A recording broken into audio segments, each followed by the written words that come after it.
선진입 투자를 하면서 지분 쪼개기를 많이 한다고 했죠. 지분 쪼개기를 많이 하는데 지분을 쪼개갖고 조합원 입주권 피가 많이 붙는 거는 좋은데 거기에 대해서 붙는 만큼 세금을 다 내야 되잖아요.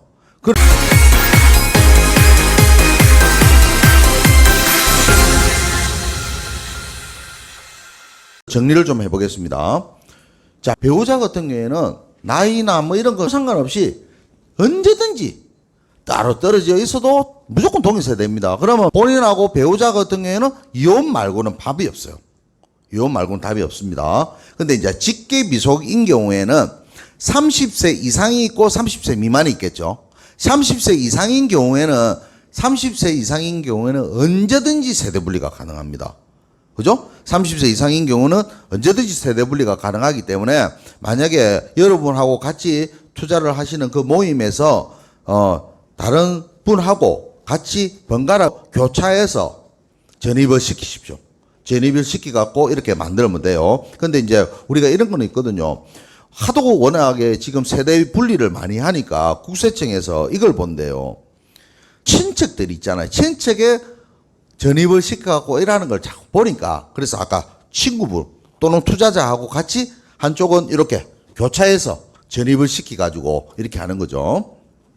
그리고 이제 만 19세 이상부터 30세 미만인 경우에는 어떻게 해야 돼요? 소득이 있으면 되겠죠. 소득이 있거나 또는 혼인을 하거나 이렇게 되면 세대 분리를 할 수 있는 겁니다. 그리고 만 19세 미만은 자력으로는 안 돼요. 자력으로 안 되는데 예를 들어서 부모가 별시의 사고로 돌아가셨다든지 그러면 1세대가 되기 때문에 되는 거고 또 19세 미만이라 하더라도 소득이 있어도 19세 미만은 미성년자 안 된다고 했습니다. 그리고 19세 미만은 결혼을 하면 됩니다. 예. 그래서 지금은 이렇게 세대 분리를 많이 하려고 이렇게 많이 신경을 써요. 여러분들은 주택이 없어서 신경 안 쓰실지 모르겠는데 지금 나름대로 주택이 좀 있는 분들은 이 부분에 지금 사활을 걸고 있습니다. 사활을. 예. 그러니까 이런 부분에 대해서 여러분들이 그 고객분한테 이런 내용 쫙 설명을 하면서 분리할 수 있는 그런 스스로 요건을 만들어서 진행을 하시면 됩니다.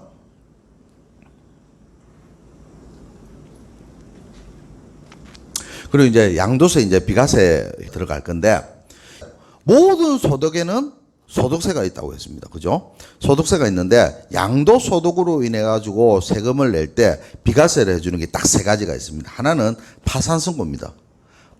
망해갖고 있는데 망해서 파는 그 물건에 대해서 양도세를 내라 그러면 죽방 한 대 날려야 되겠죠. 그죠? 그래서 안 해주는 거고 이제 농지를 교환이나 분합. 우리나라는 아직까지 1차 사람한테 엄청 혜택을 주거든요. 그래서 농지를 교환하거나 분합할 때는 어떤 요건이 있습니다.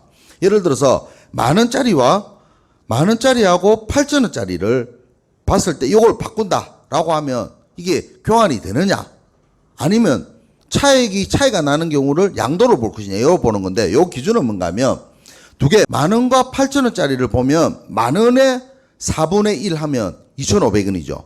요 만원하고 8천하고 차이가 2,500원보다 작거나 같으면 돼요. 그러면 만원짜리를 만약에 7,500원까지 하면 교환이 됩니다. 왜? 만원짜리의 4분의 1이 2,500원이잖아요. 작거나 같으니까 2,500원 범위 내. 그러니까 7,500원부터는 7,500원, 7,600원 이래가 만원까지는 언제든지 교환이 됩니다. 나머지는 이제 어떻게 보면 그건 교환이라 안 보는 거예요. 그거는 차이가 있기 때문에 그건 나머지는 양도로 봐가고 양도소득세를 매깁니다.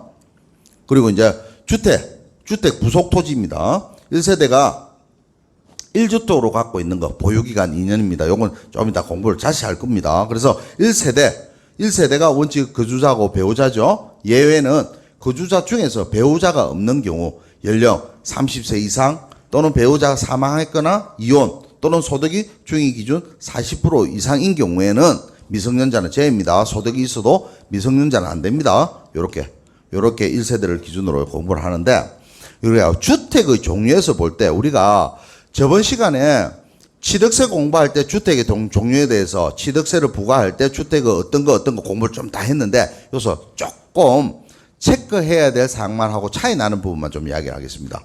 자, 당연히 국내 주소자입니다. 상시 주거용으로 사용하는 건물.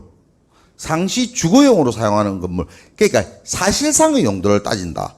공부상 용도로 오피스텔이 되어 있지만 사실상 그것을 주거용으로 만약에 세입자가 전입을 해왔다.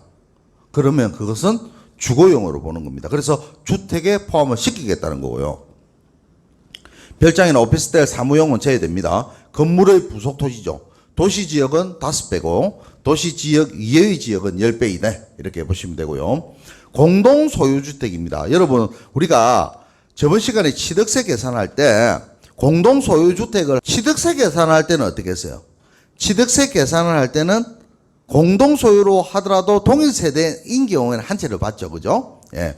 요거 이제 공동소유주택 각자 1주택입니다. 물론 요거 세대 내에서 공동소유로 하는 거는 부부간 세대하는 게 1주택이고요.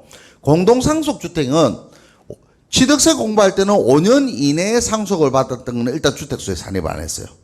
그죠? 그렇지만 상속주택은 요거는 지분이 많은 자 기준으로 합니다. 그리고 자기가 살고 있다면 거주 또는 연장자 순으로. 그래서 나중에 요거는 다시 공부를 좀 상세하게 공부를 좀 할 겁니다. 그리고 주택과 토지의 소유자가 다른 경우.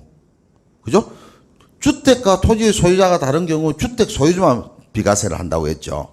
그런데 주택과 소유자가 동일 세대라면 모두 비과세를 한다고 했습니다. 어저께 우리가 뭐 이야기했습니까? 선진입 투자를 하면서 지분 쪼개기를 많이 한다고 했죠. 지분 쪼개기를 많이 하는데 지분을 쪼개갖고 조합원 입주권 P가 많이 붙는 거는 좋은데 거기에 대해서 붙는 만큼 세금을 다 내야 되잖아요.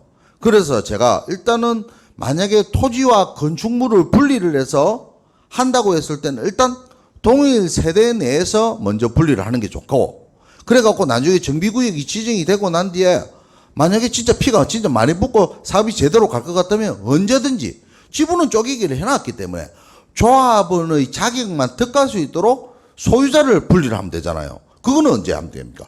조합 설립 인가 전에만 하면 된단 말입니다.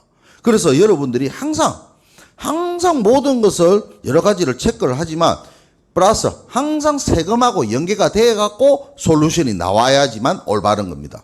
백날 투자를 잘하고 또 어떤 수익을 많이 내고 하지만 세금을 다 내고 나면 남는 게 없기 때문에 세금까지 같이 연계를 해서 판단을 하셔야 됩니다. 그래서 지금은 세금을 모르면 아무것도 못합니다.